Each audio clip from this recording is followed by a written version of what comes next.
జనగామ జిల్లా స్టేషన్ గన్పూర్ నియోజకవర్గం చిల్పూరు మండలం లింగంపల్లి గ్రామంలో 80 ఏళ్ల వృద్ధులైన పురుమాని రాజమ్మపై అదే గ్రామానికి చెందినటువంటి సమీప బంధువు పురుమాని రాజేష్ యాదవ్ అనేటువంటి ఒక వ్యక్తి అత్యంత దారుణానికి ఒడిగట్టాడు. 80 ఏళ్ల వృద్ధురాలు నానమ్మ వయసు కన్నా ఎక్కువగా ఉందన్నటువంటి ఆలోచనలు ఆషాఢ మాసం సందర్భంగా మన కాసం ఫ్యాషన్స్ కిలో చీరలు కొనండి, అరకిలో చీరలు ఉచితంగా పొందండి. లేకుండా మత్తుకు బానిసై ఇక్కడ 80 ఏళ్ల వృద్ధురాల్ని అత్యాచారం చేసి హత్య చేసేటువంటి ప్రయత్నం చేశారు. ఇటువంటి దారుణానికి ఒడిగట్టిన సంఘటన తెలిసిన తర్వాత ఊరంతా కాదు రాష్ట్రం యావత్తు ఒక దిగ్భ్రాంతికి గురైనటువంటి పరిస్థితి. మరి అట్లాంటి స్థితిలో పడి ఉన్నటువంటి పురుమాని రాజమ్మ ప్రస్తుతానికైతే ప్రాణాలతో కొట్టుమిట్టాడుతుంది.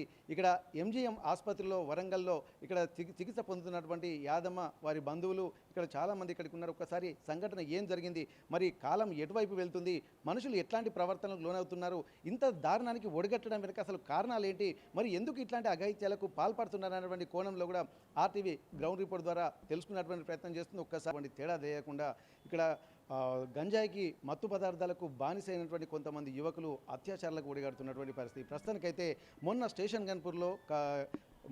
గన్పూర్లో 9వ వార్డు మున్సిపల్ కౌన్సిలర్ ఒక అఘాయిత్యానికి ఒడిగట్టిన సంఘటన మరవక ముందే మళ్ళీ అదే నియోజకవర్గం తను చనిపోయాడని నిర్ధారించుకున్న తర్వాతనే, అంటే అప్పటిదాకా అత్యాచారం చేసిన తర్వాత అంటే తీవ్రంగా కొట్టిండా హింసించిండు సార్. చాలా దెబ్బలు హింసించండు, వాళ్ళంతా దెబ్బలు ఉన్నాయి, ఇవన్నీ దెబ్బలు ఉన్నాయి. ఉరేసిండు, ఆమె మెడలో తాడుతో కూడా ఘాట్లు కూడా ఉన్నాయి, మెడలో ఉరేసినట్టుగా తాడుతో కూడా అంతా చేసేసిండు. ప్రాణం పోయిందన్న తర్వాతనే వదిలేసిపోయింది. ఇక ఆయన పోయిందనుకుని వదిలేసిపోయింది, అప్పటిదాకా వదలలేదంట అసలే.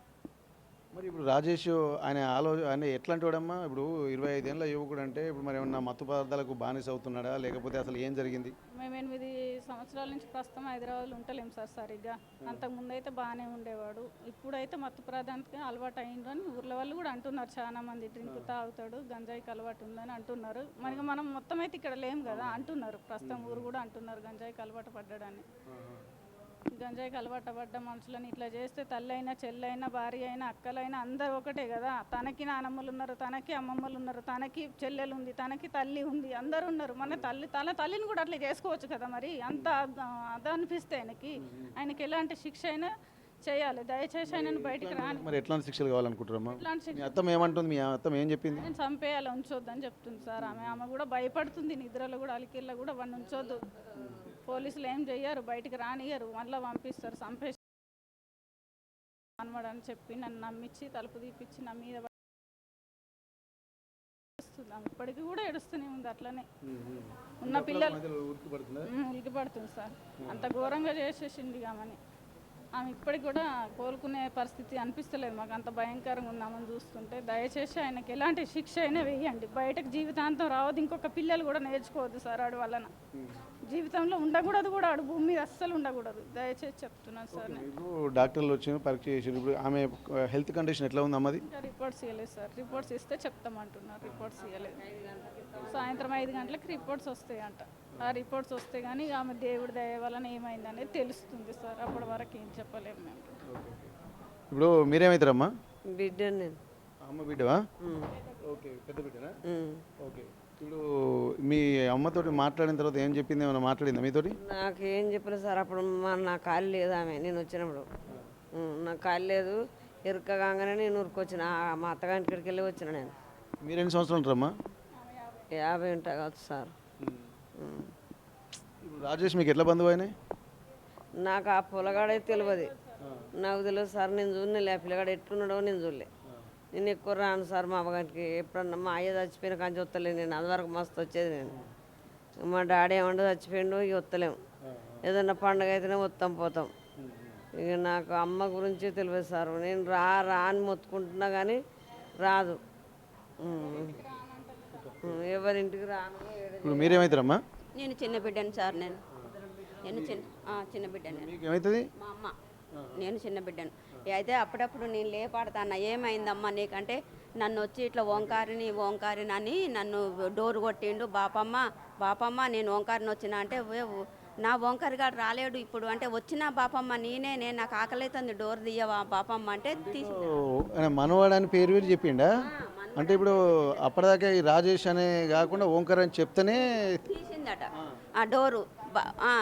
అంటే నేను ఓంకారిని వచ్చిన తీతి అంటే అయ్యో పోరడు గీ చీకట్లు ఎందుకు వచ్చిండు వీడు వచ్చిండు ఏందని డోర్ తీసిండట ఇక చీకట్లో కొడుకు వచ్చిండో ఏం కథ అని డోర్ తీయంగానే ఒత్తటం ఇట్లా వాళ్ళు అమ్ములుకున్నాడట. అరే దండం పెడతారా నువ్వు మా ఇంట్లోకి ఎందుకు వచ్చినవరా గీ చీకట్లా రాయేసుగా, అరే నువ్వు ఓంకారు కానీ వంటివి ఏందిరా అని, వద్దురా నాయన దండం పెడతా జరా నువ్వు నన్ను కొడతావారా, నువ్వు నన్ను ఎందుకని పట్టుకుంటానవరా, నువ్వు నన్ను దేనికి పట్టుకుంటానవరా, నువ్వు నడువురా, నువ్వు వెళ్ళిపోరా ఇంట్లోకి వెళ్ళిపోరా అని అంటుందట.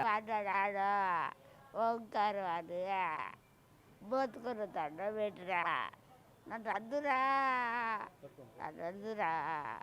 నన్ను అద్దురా కాలు మొక్కురా అని నన్ను అడ్డ పడేసాడా, బల్ల ఇంకలు కింద వేసాడు, నన్ను వేసేసాడా, ఏడిన సారా కాలు మొక్కుదా మా సోజా వచ్చినాక మెల్లగా వరదుట్టుగా విడిచిపెట్టిపోయాడు ఆడ.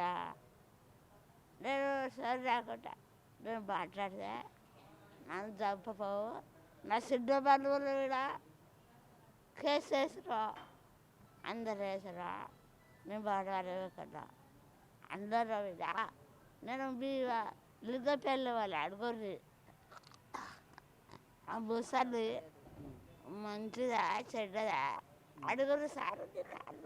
మరి ఇంత దారుణానికి ఒడిగొట్టిన ఏం చేస్తే మంచిగా ఉంటుందమ్మా? అసలు వాడేమో ఇంత వాళ్ళు చంపాలే, నన్ను గిట్లు చేసాడు, నా ఇంటికి వచ్చిన బంధువుతాడు వచ్చి కోడిగుట్లు అంటు పెట్టినా అన్ని అంటు పెట్టినా సోమిది కాడని కళ్ళు వేసుకొని తాగుతాయి, బువ్వండిరా కూరండిరా, వాడు నన్ను గిట్లు చేసాడు, వాడు చంపాలి, నాకు ఇజ్జత్ అనిపిస్తుంది. నా మొగడు చచ్చిపోయిన కావచ్చు కూలి వేసుకొని బతికిరా సారు, నీ కాళ్ళు మొక్తా. 10వ తారీఖు చచ్చిపోయాడు ఉదయ, అయ్యా ఉదయ అయ్యా ఓ తమ్ముడే చచ్చిపోతారా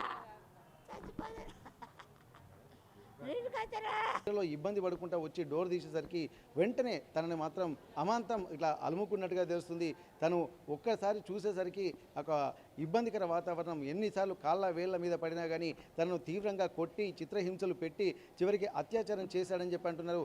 కానీ 10 ఏళ్ల క్రితమే ఇక్కడ 20 ఏళ్ల క్రితమే తన భర్త చనిపోయిన తర్వాత ఇక్కడ ఒంటరిగా ఉంటున్నటువంటి ఈ మహిళ తాను ఈ సంఘటన తలుసుకొని చాలా ఇబ్బందికర వాతావరణంలోకి వెళ్ళిపోయింది. మరి ఇట్లాంటి పరిస్థితులలో అతన్ని మాత్రం వదిలిపెట్టొద్దని చెప్పి పోలీసులకు కూడా విజ్ఞప్తి చేస్తున్నటువంటి పరిస్థితి. ఇప్పటికే జనగామ జిల్లాలో స్టేషన్ గన్పూర్లో వరుసగా వారం రోజుల వ్యవధిలోనే రెండో సంఘటన, అంటే వృద్ధురాలనే టార్గెట్ చేసుకొని ఇక్కడ తెలిసినటువంటి వాడు తెలియనటువంటి వాడు ఇట్లాంటి అఘాయిత్యాలకు పాల్పడి అత్యాచారాలకు పాల్పడుతుందంటే మరి ఆలోచనలు ఎటువైపు వెళ్తున్నాయి? ఒకడేమో ఇక్కడ బాధ్యతాయుతమైనటువంటి ఒక పదవిలో ఉండి స్టేషన్ గన్పూర్ నియోజకవర్గంలో ఉన్నటువంటి మున్సిపాలిటీలో 9వ వార్డు కౌన్సిలర్ తను మాత్రం ఇక్కడ ఒక 65 వృద్ధురాలిపై అఘాయిత్యం చేయబోయి తప్పించుకున్నట్టుగా తెలుస్తుంది. దానిపై పోలీసులు అదుపులో తీసుకుని తగిన శిక్ష విధిస్తున్నటువంటి పరిస్థితి. కానీ ఆ సంఘటన మరవక ముందే మరో 80 ఏళ్ల వృద్ధురాలైనటువంటి ఆ సమీప బంధువు అయినటువంటి తన నానమ్మ వరుస అయినటువంటి ఆ రాజమ్మపై కూడా ఇంతటి అఘాయిత్యం చేయడాన్ని కూడా ఇక్కడ చాలామంది తీవ్రంగా తప్పుపడుతున్నారు. మరి ఏం చేస్తే బాగుంటుంది? ఇక్కడ చిన్న పిల్లలంటే ప్రపంచం తెలియనటువంటి వాళ్ళ మీద ఇక్కడ మనసు పడుతున్నటువంటి సందర్భాలు, అట్లాంటి దారుణాలకు ఒడిగట్టి ఎంతో మందిని కూడా విగత జీవులుగా జీవోత్సవాలుగా మారుస్తున్నటువంటి మానవ మృగాలు ఇంకా కన్ను మిన్ను కానకుండా 80 ఏళ్ల వయసులో ఉన్నటువంటి వృద్ధురాళ్లను సైతం వదిలిపెట్టకుండా మరి ఎటుపోతున్న ఇటువంటి ఎటువైపు ఈ విపరీత ధోరణి వెళ్తుందన్నది కూడా మనం గమనించాల్సినటువంటి అవసరం ఉంటుంది. ఇంతటి దారుణాలకు ఒడిగట్టినటువంటి వాళ్ళు ఎవరినైనా సరే ఉపేక్షించేది లేదు అన్నటువంటి ఒక ఆలోచన మాత్రం బంధువులతో పాటు యావత్ సమాజం వ్యక్తం చేస్తుంది. మరి రాజేష్ను అదుపులోకి ఇప్పటికే తీసుకున్నటువంటి పోలీసులు అతన్ని ఏ విధంగా చూస్తారు, మత్తు పదార్థాలకు బానిసలు అవుతున్నటువంటి యువత ఎటువైపు వెళ్తుందన్నటువంటి విషయాలు కూడా మనం గమనించాల్సి ఉంటుంది. ఇప్పటికే సీఎం రేవంత్ రెడ్డి కూడా ప్రత్యక్షంగా ఇట్లాంటి వాటిపై యుద్ధమే చేస్తామని చెప్పి చెప్తున్నటువంటి నేపథ్యం, ఇప్పటికే వరంగల్ లాంటి కమిషనరేట్ పరిధిలో కూడా గంజాయి అలాగే మత్తు పదార్థాల మీద కూడా తీవ్రమైనటువంటి కొరడ జులిపించి అదుపులోకి తీసుకుంటున్నటువంటి సందర్భాలు ఎన్నో ఉంటున్నాయి. అయినప్పటికీ కూడా ఇట్లాంటి గంజాయి మరీ ఎక్కడి నుంచి వస్తుంది, ఈ మత్తు పదార్థాలు ఎక్కడి నుంచి లభ్యమవుతున్నాయి అంటే నిఘా వ్యవస్థలో వైఫల్యమా, మరి ఎందుకు కనుక్కోలేకపోతున్నారు అన్నటువంటి ప్రశ్నలు కూడా తలెత్తుతున్నటువంటి పరిస్థితి. మరి ఇట్లాంటి వ్యవస్థలో ఉన్నటువంటి దారుణాలను అరికట్టాలంటే కేవలం ఇక్కడ మత్తు పదార్థాలు గంజాయి మాత్రమే దీనికి ప్రత్యక్షంగా గుర్తిస్తున్నటువంటి పరిస్థితి. మరి ఇప్పటి వరకు ఈ వీటిపై నిఘా పెట్టలేక అలాగే దీన్ని నిర్మూలించలేకపోవడం ఇక్కడ పోలీసుల వైఫల్యమే అన్నటువంటి విషయం కూడా స్పష్టంగా మనకు తెలుస్తుంది. మరి ఆ వైఫల్యాల నుంచి పేరుకొని మరిన్ని కొన్ని జీవితాలు ఇట్లాంటి బాధాకరమైనటువంటి వాతావరణంలోకి వెళ్ళకూడదంటే ఖచ్చితంగా పోలీసులు తీవ్రమైనటువంటి ఇనిషియేషన్ తీసుకోవాల్సినటువంటి అవసరం ఉంటుంది. జరగబోయే కారణాలన్నింటినీ కూడా ఇక్కడ కాపాడాల్సినటువంటి భద్రతా వ్యవస్థే ఇక్కడ ఉదాసీనంగా వ్యవహరిస్తే మరి ఎవరు కాపాడతారు? ఇటు చిన్నపిల్లల్ని వదలడం లేదు, 80 ఏళ్ల వృద్ధురాలను కూడా వదలడం లేదు. మరి ఎట్లాంటి దానికి వీళ్ళు మరి ఇంకా ఏం చేస్తారు? మరి ఇట్లాంటి పరిస్థితుల్లో ఎట్లాంటి ఇంకా మరిన్ని దుష్పరిణామాలు జరుగుతాయన్నటువంటి భయాందోళన స్థానికుల్లో వ్యక్తమవుతుంది. మరి ఇట్లాంటి అఘాయిత్యాలు జరగకుండా ఉండాలంటే నిఘా పటిష్టంగా పెంచాల్సి ఉంటుంది. శిక్ష ఎవరైతే నిందితులుగా అసవంటి వాళ్ళు విడిచిపెడతా అంటే ఇంకొక 10 మంది అట్లే పడతారు. ఇంకో అబ్బాయి చూస్తారు, రోడ్ల పండి తిరుగుతారు, తింటారు, తాగుతారు. ఒక బైసికల్ పోతారు, ఒకళ్ళకి తెల్లందాక 10 మంది అబ్బాయిలు అట్లే చేస్తారు. విడిచిపెట్టే బాధ్యత వద్దు. ఏ పని చేసినా ఎట్టి పరిస్థితుల్లో మీరు పోలీసు వాళ్ళు కూడా మంచిగా ఆక్రమించుకొని వాళ్ళని విడిచిపెట్టేంత పద్ధతి వద్దు మీకు. ఏ ఎట్టి పరిస్థితుల్లో విడిచిపెట్టవద్దు. ఏం చేయాలి?